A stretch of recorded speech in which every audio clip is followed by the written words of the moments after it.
Good morning, everyone. Today I am going to start with part 3 of chapter 4 Executive.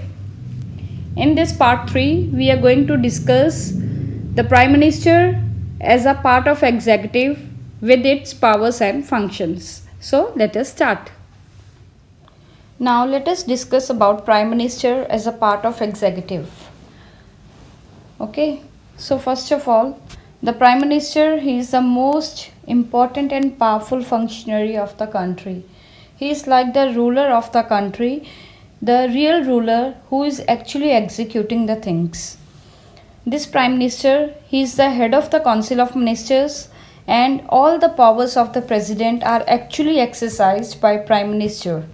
Now I have told you President is having so many powers under him, but all those powers are actually exercised by the Prime Minister. So that is why he is the most powerful functionary of the country.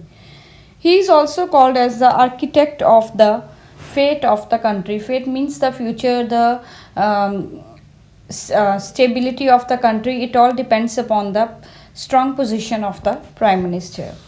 Now how the Prime Minister of a country, that is our India, how the Prime Minister is appointed?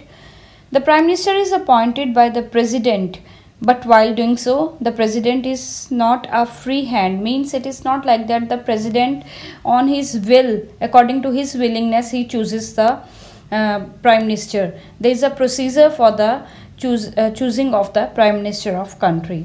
Only that person can be appointed to the office of the Prime Minister who is the leader of majority party in Lok Sabha.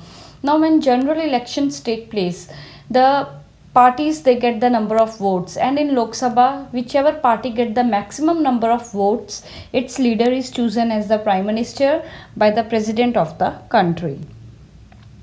For example, in any case, if no political party gets absolute majority in Lok Sabha, then the President can appoint the person who can obtain the majority of member in Lok Sabha during a stipulated period of time. This I have already explained you in discretionary powers of the President, that if no party gets the clear majority, then who will become the Prime Minister? It all depends upon the will of the President. He will choose such a person as the Prime Minister whom he thinks that he can handle the government and who can gain the majority of the members of Lok Sabha in few days. And if another case is there, if no party gets clear majority, a number of parties, they form a coalition, then that coalition, whoever they decide that the head of the coalition will be this particular person, he will be appointed as the Prime Minister by the President. Next we come to the tenure of the Prime Minister. The Prime Minister is working in his office for 5 years, and he will remain in office as long as he enjoys the support of majority of Lok Sabha.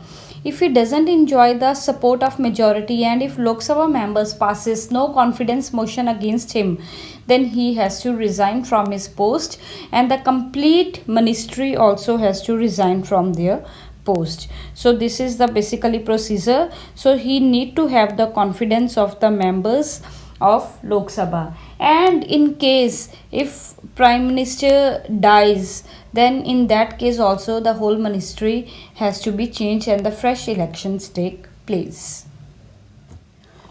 Next we come to the powers and functions of the Prime Minister. Now as I am explaining you the powers and functions of Prime Minister, these functions are of cabinet ministers also, because this Prime Minister, he is the head of cabinet ministers. So if a question comes that what are the functions of cabinet ministers, so many of these functions, they will come under that category also. Okay, so first one function is formulation of national policy. Now after winning the election and after being appointed as the Prime Minister of the country, he chooses the Council of Ministers. With the help of those Council of Ministers, they formulate plans and policies for the country, that what different policies will be run throughout the country. Now after taking the office, the cabinet formulates the internal and external. Internal means policy for the country and external means foreign policy, according to which it runs the administration of the country. Second one is control over administration. Now the administration of the country is to be done by ministers, because this is an executive branch. Their work is to implement the plans and policies. Their work is to run the administration of a country. So every member of Council of Minister, they have one or more departments under them, because Prime Minister, they offer the departments to the minister, and ministers, they have to work in their department under his charge, and they carry out the overall working and administration according to their department or portfolio which is given to them. Third one, distribution of portfolio. It is a duty of the Prime Minister to distribute different ministries to the members of his party and appoint them as the ministers of different departments according to their seniority level or according to the skill they are having. So once he is appointed as the Prime Minister by the President, he chooses the member from his political party who will be working as different ministers. Means he allocates and redistributes the work among the ministers which they are supposed to do. Fourth one, link. Now this Prime Minister, he is the link between Council of Ministers and the President. He is the center point, and one side we have President and other side we have Council of Ministers. So whatever plans and policies are made by Cabinet Ministers, they are discussed with the President by the Prime Minister, and whatever is the decision of the President, that decision is told to the Cabinet Ministers again by the Prime Minister. So he acts as the link and the mediator. Mediator means talks from one way to another between the President and the Council of Ministers. Fifth one, foreign relations.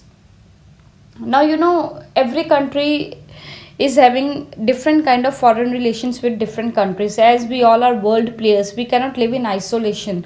We have to maintain different relation with other countries. So Prime Minister represents our country at the international level. At the international conferences are there, summits are there, international meetings are there. So Prime Minister, either he goes, some minister go, or they send their representative to those meetings, those summits and those conferences. It is the Cabinet and Prime Minister only which enter into treaties with other countries. Now when we sign any agreement with other country, that are basically known as treaties that we have signed. Even those treaties, they are signed by Prime Minister and the Council of Ministers. Next, sixth one is leader of Lok Sabha. Now this Prime Minister, he is also the leader of the House. The House means Lok Sabha. Out of the two houses, the position of Lok Sabha is of more importance, and it is more powerful house also. So this Prime Minister, he is the leader of Lok Sabha. Next one, removal of minister. Now minister remains in office during the pleasure of Prime Minister. Means as long as the Prime Minister wants, the minister will remain in his or her office. But if Prime Minister is not satisfied with the working of the particular minister who runs the department, he can ask him to quit the office and can appoint someone else in his or her place. Means if Prime Minister feels that somebody is not working properly, that department is not able to give the outputs, then this Prime Minister, he can ask that particular minister to quit from the office, or he can ask him to simply leave this ministership, and that ministership is given to some other member. So he can also change the different portfolios or departments among the ministers. Then eighth one is a coordinator. The Prime Minister direct implementation of policies and coordinate the working of various departments. Now there are different departments. Each department cannot work in isolation, because all of them, they are working for a country, India. So that is why all the departments, they must have some sort of coordination among themselves. The work of one department can be used by other department, and this is how they need to coordinate with each other. So the work of this coordinator is done by the Prime Minister, and if any kind of dispute arises between two departments, between two ministers, then that dispute is also solved by the Prime Minister of the country.